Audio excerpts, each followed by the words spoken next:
Welcome back to Silent Learning. Akhila miss ആണ്. So yes, നമ്മുടെ annual എക്സാമിലേക്കില്ലേ നമ്മൾ അടുത്തോണ്ടിരിക്കുകയാണ്. അപ്പൊ നമ്മുടെ ബേസിക് സയൻസിൽ ഇനി നമ്മൾ വെയിറ്റ് ചെയ്തിരിക്കുന്ന നമ്മുടെ ചാപ്റ്റർ എന്ന് പറയുന്നത് നമുക്കറിയാം വളരെ ബ്യൂട്ടിഫുൾ ആയിട്ടുള്ള ഒരു ചാപ്റ്റർ ആണ്. Better lifestyle for a brighter tomorrow, അല്ലെ? മാറ്റാം ജീവിതശൈലി നല്ല നാളേക്കായി എന്ന് പറയുന്ന ഒരു ചാപ്റ്റർ ആണ്. അപ്പൊ ഈ ഒരു ചാപ്റ്ററിനെ സംബന്ധിച്ച കാര്യം പറയുവാണെങ്കിൽ നമുക്കറിയാം നമുക്ക് ഒരുപാട് മാറ്റങ്ങൾ വന്നിട്ടുണ്ട്, അല്ലെ? നമുക്ക് എന്ന് പറയുന്ന സമയത്ത് നമ്മുടെ പാരന്റ്സോ ഇനി അതല്ലെങ്കിൽ നമ്മുടെ വീട്ടിൽ മുത്തശ്ശിമാരോ ഒക്കെ ഉണ്ടെങ്കിൽ അവരുടെ അടുത്ത് ചോദിച്ചറിയുന്ന അവര് ജീവിച്ചിട്ടുള്ള ലൈഫ് സ്റ്റൈൽ ഒന്നുമല്ല ഇന്ന് നമ്മൾ ഫോളോ ചെയ്യുന്നത്. നിങ്ങൾക്ക് എല്ലാവർക്കും അത് അറിയാവുന്ന കാര്യമാണ്. അത് ഏതൊക്കെ രീതിയിലാണെങ്കിലും ശരി, അല്ലെ? നമ്മൾ പല രീതിയിൽ അതിനെ എന്ത് ചെയ്യുന്നുണ്ട്, മാറ്റിക്കൊണ്ടേ ഇരിക്കുന്നുണ്ട്. ഇപ്പൊ നമ്മൾ ഉപയോഗിക്കുന്ന പല ഉപകരണങ്ങളും പണ്ട് ഉണ്ടായിരുന്നില്ല. അതൊക്കെ നമ്മളെ ലൈഫ് ബെറ്റർ ആക്കാൻ വേണ്ടിയിട്ട് നമ്മൾ എന്ത് ചെയ്തിട്ടുണ്ട്, സഹായിച്ചിട്ടുണ്ട്. എന്നാൽ നമ്മുടെ ജീവിത ശൈലിയിൽ അല്ലെങ്കിൽ നമ്മളെ ലൈഫ് സ്റ്റൈലിൽ വന്നിട്ടുള്ള പല മാറ്റങ്ങളിലൂടെയും നമ്മളെ ഹെൽത്തിന് എന്തെങ്കിലും ഒക്കെ പ്രശ്നങ്ങൾ വന്നിട്ടുണ്ടോ, അല്ലെങ്കിൽ ഈ പറയുന്നതൊക്കെ നമ്മുടെ നന്മ തന്നെയാണോ, അല്ലെ? ഈ പറയുന്ന പോലെ നമുക്ക് റിസൾട്ട് ആയിട്ട് കിട്ടുന്നത്, അല്ലെങ്കിൽ നമുക്ക് എന്തെങ്കിലും ദോഷങ്ങൾ ഇതുകൊണ്ടൊക്കെ ഉണ്ടായിട്ടുണ്ടോ? അപ്പൊ നമ്മൾ അതിനെ എങ്ങനെയൊക്കെ ഏതൊക്കെ രീതിയിൽ നമ്മൾ അതിനെ മാറ്റിയെടുക്കണം എന്നൊക്കെയുള്ള കാര്യങ്ങളാണ് ഈ ഒരു ചാപ്റ്ററിൽ നമുക്ക് പഠിക്കാനുള്ളത്. നമ്മുടെ ജീവിതശൈലി രോഗങ്ങളും കാര്യങ്ങളും ഒക്കെ ഇതാ ഇവിടെ കടന്നു വരുന്നുണ്ട്. അപ്പൊ എക്സാം പോയിന്റ് ഓഫ് വ്യൂവിൽ മാത്രമല്ല, അതിനപ്പുറത്തേക്ക് പറയുവാണെങ്കിൽ നമ്മുടെ ലൈഫിൽ നമ്മൾ ഫോളോ ചെയ്യേണ്ട കുറെ കാര്യങ്ങൾ ഈ ഒരു ചാപ്റ്റർ നമുക്ക് പറഞ്ഞു തരുന്നുണ്ട്. സോ ഏത് ആംഗിളിലൂടെ നോക്കുകയാണെങ്കിലും വളരെ ഇമ്പോർട്ടന്റ് ആയിട്ടുള്ള ഒരു ചാപ്റ്റർ ആണ്. ഇപ്പൊ നമുക്ക് നോർമലി നമ്മുടെ പാരന്റ്സിന്റെ അടുത്താണെങ്കിലും നമ്മുടെ ടീച്ചേഴ്സിന്റെ അടുത്താണെങ്കിലും കുറെ ഉപദേശങ്ങളൊക്കെ കിട്ടുന്ന ഒരു ടോപ്പിക് ആണിത്, അല്ലെ? നിങ്ങൾക്കും കിട്ടുന്നുണ്ടായിരിക്കും നമ്മൾ കഴിക്കുന്ന ഭക്ഷണത്തിനെ ചൊല്ലിയൊക്കെ. അപ്പൊ അതൊക്കെ നമ്മൾ കേൾക്കാതെ ഇരിക്കും. പക്ഷെ ഇങ്ങനെ ഒരു ചാപ്റ്ററിൽ അത് ഉൾപ്പെടുത്തുന്ന സമയത്ത് നമുക്ക് കിട്ടുന്ന ഒരു ബെനിഫിറ്റ് എന്താണെന്ന് വെച്ച് കഴിഞ്ഞാല് നമുക്കറിയാം, എന്തറിയാം, നമുക്ക് ഇത് നമ്മൾ പഠിക്കണം, അല്ലെ? അപ്പൊ എക്സാമിന് വേണ്ടി നമ്മൾ പഠിക്കുമ്പോൾ നമ്മൾ അറിയാതെ തന്നെ ഈ കാര്യങ്ങളൊക്കെ നമ്മൾ ജീവിതത്തിൽ പകർത്തുകയും ചെയ്യും. അതിങ്ങനെ ഒരു ഉദ്ദേശം കൂടെ ഈ ഒരു ചാപ്റ്ററിനുണ്ട്. അപ്പൊ മക്കൾ എന്തായാലും ഒരിക്കലും സ്കിപ്പ് ചെയ്യാതെ പഠിക്കേണ്ട ഒരു ചാപ്റ്റർ ആണിത്. ഇപ്പൊ ഇതാ നോക്കിയേ, ഇവിടെ ഒരു കോൺവെർസേഷൻ നിങ്ങൾക്ക് കാണാം, അല്ലെ? ഇതാ ഈ പറയുന്ന പോലെ ഒരു പാരന്റും ഒരു കുട്ടിയും തമ്മിലുള്ള ഒരു സംഭാഷണമാണ്. അപ്പൊ ഇവിടെ ഇതാ അമ്മ ചോദിക്കുവാണ്, why didn't you eat the thoran, അല്ലെ? തോരന്റെ പറ്റിയാ ചോദിക്കുന്നേ. മോൾക്ക് ഉച്ചയ്ക്ക് ചോറിനൊപ്പം കഴിക്കാൻ എടുത്തു വെച്ച തോരനും കറികളും ഒക്കെ ഇതിൽ തന്നെ ഉണ്ടല്ലോ, എന്തുകൊണ്ടാണ് ഇതൊന്നും കഴിക്കാതിരുന്നത് എന്നാണ് ചോദിക്കുന്നത്. നിങ്ങൾ പലപ്പോഴും ഫേസ് ചെയ്തിട്ടുള്ള ഒരു ക്വസ്റ്റ്യൻ ആയിരിക്കും ഇത്, അല്ലെ? അപ്പൊ തിരിച്ചു ഉത്തരം പറയുവാണ്, ഞാൻ എത്ര പ്രാവശ്യം പറഞ്ഞിട്ടുണ്ട് എനിക്ക് ബ്രെഡും ജാമും മാത്രം മതി എന്ന്. അപ്പൊ നമുക്ക് എല്ലാവർക്കും ഫേവറേറ്റ് ആയിട്ടുള്ള ഫുഡ് ഉണ്ട്. അപ്പൊ നമ്മളെല്ലാവരും ആ ഫുഡ് ഐറ്റം ആണ് നമ്മുടെ മുമ്പിൽ ഉള്ളതെങ്കിൽ ഇഷ്ടം പോലെ കഴിക്കുന്ന ആളുകളായിരിക്കില്ല, ഈ പറയുന്ന ഞാൻ ഉൾപ്പെടെ. പക്ഷെ നമ്മൾ മനസ്സിലാക്കേണ്ട ഒരു കാര്യമുണ്ട്, ഇങ്ങനെ എന്തെങ്കിലുമൊക്കെ കഴിച്ചാൽ മതിയോ നമ്മൾ ഹെൽത്തി ആയിട്ട് ഇരിക്കാനായിട്ട്?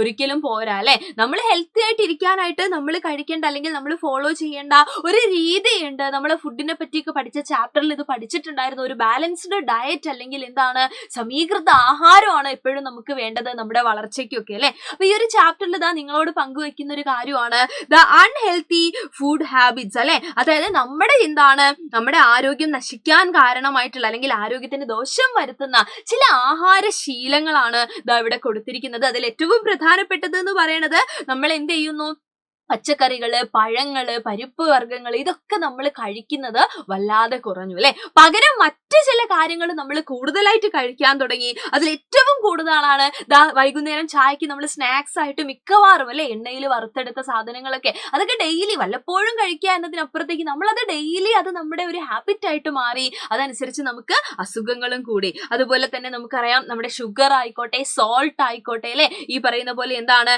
നമ്മുടെ കൊഴുപ്പടങ്ങിയിട്ടുള്ള ഭക്ഷണങ്ങളായിക്കോട്ടെ, ഇതൊക്കെ കൂടുതലായിട്ട് കഴിക്കുന്ന സമയത്ത് നമുക്ക് ഈ പറഞ്ഞ പോലെ എന്ത് വരുവാണ്, പലതരത്തിലുള്ള അസുഖങ്ങള് നമ്മളെ തേടി വരുവാണ്. നമുക്കറിയാം പണ്ട് കാലത്തൊക്കെ ഷുഗർ പേഷ്യൻസ് അല്ലെങ്കിൽ ഡയബറ്റീസ് വരുന്ന ആളുകളുടെ എണ്ണത്തേക്കാൾ കൂടുതലാണ് ഇന്ന് വരുന്നത്. അപ്പൊ ഇപ്പോഴും നമ്മളത് കൺട്രോൾ ചെയ്തിട്ടില്ല എന്നുണ്ടെങ്കിൽ നമ്മളെന്ന് പറയുമ്പോൾ മിസ് വലുതായി, അല്ലെ? നിങ്ങളൊക്കെ വളർന്ന് വലുതാവുമ്പോഴേക്ക് നിങ്ങൾക്ക് വീണ്ടും പ്രശ്നങ്ങൾ വരും. അപ്പൊ നിങ്ങളിപ്പോ കുട്ടികളാണ്, ഈ കുഞ്ഞു പ്രായത്തിൽ നമ്മൾ എന്ത് ചെയ്യുക, ഇതൊക്കെ നമ്മൾ ശ്രദ്ധിക്കുക. അതുപോലെ തന്നെ ഈ ബേക്കറി ഐറ്റംസ് ഒരുപാട് കഴിക്കുന്നത് നല്ലതാണോ? ഒരിക്കലും നല്ലതല്ല, അല്ലെ? നമുക്കിതൊക്കെ അറിയാം.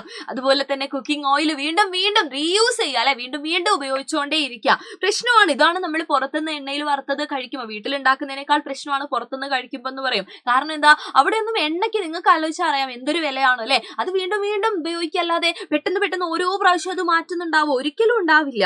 ആൻഡ് ഏറ്റവും ഇമ്പോർട്ടന്റ് ആയിട്ടുള്ള ഒരു കാര്യം എന്ന് പറയുന്നത് നമുക്ക് ഇന്ന് എല്ലാവർക്കും കുറവുള്ള ഒരു കാര്യമാണ് എന്ത്, നമ്മൾ സമയത്തിന് അങ്ങനെ എന്ത് ചെയ്യണം എന്നില്ല, ആഹാരം കഴിക്കണം എന്നില്ല, നമ്മൾ സ്കിപ്പ് ചെയ്യും. മിക്കവാറും രാവിലത്തെ ഭക്ഷണം സ്കിപ്പ് ചെയ്തിട്ടായിരിക്കും മക്കളിൽ പലരും സ്കൂളിൽ പോകുന്നുണ്ടായിരിക്കുക. ചെയ്യാൻ പാടുണ്ടോ? ചെയ്യാൻ പാടില്ല. അതിന്റെ ഇമ്പോർട്ടൻസ് ഒക്കെ നമ്മൾ ഒരുപാട് പറഞ്ഞിട്ടുണ്ട് അല്ലെ. നമ്മുടെ എനർജി കാര്യങ്ങളൊക്കെ അവിടെ കിടക്കുന്നു എന്നൊക്കെ നമുക്കറിയാം. ഉച്ചയ്ക്ക്, വൈകുന്നേരം ആയിക്കോട്ടെ, ഏത് സമയത്തായിക്കോട്ടെ, കറക്റ്റ് ടൈമിൽ നമ്മൾ എന്ത് ചെയ്യുക, ആഹാരം കഴിക്കുക. നമുക്ക് അസിഡിറ്റിയും കാര്യങ്ങളൊക്കെ എന്താണ് വരാനുള്ള ചാൻസ് കൂടുതലാണ് ഇതൊക്കെ നമ്മൾ സ്കിപ്പ് ചെയ്താൽ. അപ്പൊ ഇവിടെയാണ് നമ്മുടെ സമീകൃത ആഹാരത്തെ പറ്റി, നമ്മുടെ ബാലൻസ്ഡ് ഡയറ്റിനെ പറ്റി നിങ്ങൾ ആലോചിക്കേണ്ടത്. നമുക്കറിയാം നമ്മുടെ പോഷക ഘടകങ്ങളെ പറ്റിയൊക്കെ നമ്മൾ പഠിച്ചിട്ടുണ്ട് അല്ലെ.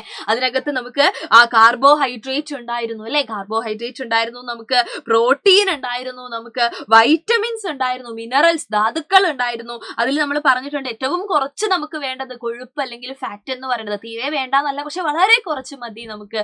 ഇതോടൊപ്പം തന്നെ പോഷകേതര ഘടകങ്ങളായിട്ടുള്ള ഫൈബറും വാട്ടറും നമ്മൾ ഡിസ്കസ് ചെയ്തിട്ടുണ്ട്. അപ്പൊ ഇതെല്ലാം ഇൻക്ലൂഡ് ആയിട്ടുള്ള ഒരു ബാലൻസ്ഡ് ഡയറ്റ്, ഒരു സമീകൃത ആഹാരമാണ് നമ്മൾ എന്ത് ചെയ്യേണ്ടത്, മുന്നോട്ട് വെക്കേണ്ടത്, അല്ലെങ്കിൽ നമ്മൾ ഫോളോ ചെയ്യേണ്ടത്. ഇതനുസരിച്ച് അല്ലെങ്കിൽ ഇതിൽ മാറ്റം വരുന്നതിനനുസരിച്ച് നമ്മൾ ഫേസ് ചെയ്യുന്ന പല പല പ്രശ്നങ്ങളുണ്ട്. അതൊക്കെ ഇതാ ഈ ചാപ്റ്ററിൽ വരുന്ന വീഡിയോസിലായിട്ട് നമുക്ക് ഡിസ്കസ് ചെയ്യണം. അപ്പൊ നിങ്ങളോട് എനിക്ക് പറയാനുള്ളത് നമ്മുടെ ഇതാ വജ്ര ബാച്ചിനെ പറ്റിയാണ്. എൻ ഗെയിം ബാച്ച് ആണ്. അഡ്മിഷൻ ഒക്കെ കഴിഞ്ഞുകൊണ്ടിരിക്കുകയാണ്. നിങ്ങൾക്ക് തന്നെ അറിയാം അവസാന നിമിഷമാണ്. ഇനി ജോയിൻ ചെയ്തിട്ട് കാര്യമുണ്ടോ എന്നൊക്കെ നിങ്ങൾ ആലോചിക്കും. മക്കളെ, ഈ ഒരു വർഷം നിങ്ങൾ പുതിയ സിലബസ് പഠിച്ച ഈ ഒരു വർഷം എന്ന് പറയുന്നത് ഇമ്പോർട്ടന്റ് ആണ്. ഇവിടെ നിങ്ങൾ സ്കിപ്പ് ചെയ്തിട്ടുള്ള ഓരോ കോൺസെപ്റ്റും അല്ലെങ്കിൽ ഏതെങ്കിലും ടോപ്പിക് ഒക്കെ ഉണ്ടെങ്കിൽ അതിനൊക്കെ നിങ്ങൾ എന്താണ് പ്രശ്നം അല്ലെങ്കിൽ അഭിമുഖീകരിക്കാൻ പോകുന്നത് അടുത്ത വർഷത്തിലാണ്. 7ാം ക്ലാസ്സിലേക്കാണ് പോകുന്നത്. ഒരുപാട് സ്കോളർഷിപ്പ് എക്സാമുകളൊക്കെ നിങ്ങൾ വെയിറ്റ് ചെയ്തിരിക്കുന്നുണ്ട്. അവിടെ ഒന്നും ബുദ്ധിമുട്ടില്ലാതെ പോകണമെന്നുണ്ടെങ്കിൽ ഈ വർഷം പഠിച്ചത് അത് ഈ വർഷം തന്നെ നമ്മൾ സെറ്റ് ആക്കുക എന്നുള്ളതാണ്.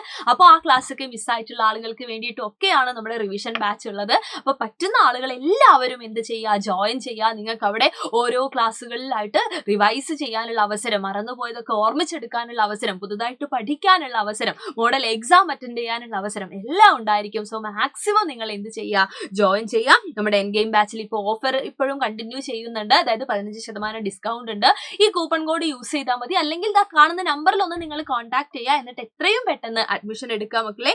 ഇതേപോലെയുള്ള ഇൻഫോർമേറ്റീവ് ആയിട്ടുള്ള ഒരുപാട് വീഡിയോസ് ഒക്കെ ആയിട്ട് നമുക്ക് വീണ്ടും കണ്ടുമുട്ടാം. സോ മാക്സിമം നിങ്ങളുടെ ഫ്രണ്ട്സിനൊക്കെ ഷെയർ ചെയ്ത് കൊടുക്കുക, ലൈക്ക് ചെയ്ത് കൊടുക്കുക. അപ്പൊ വീണ്ടും കാണുന്നവരെ thank you so much and by.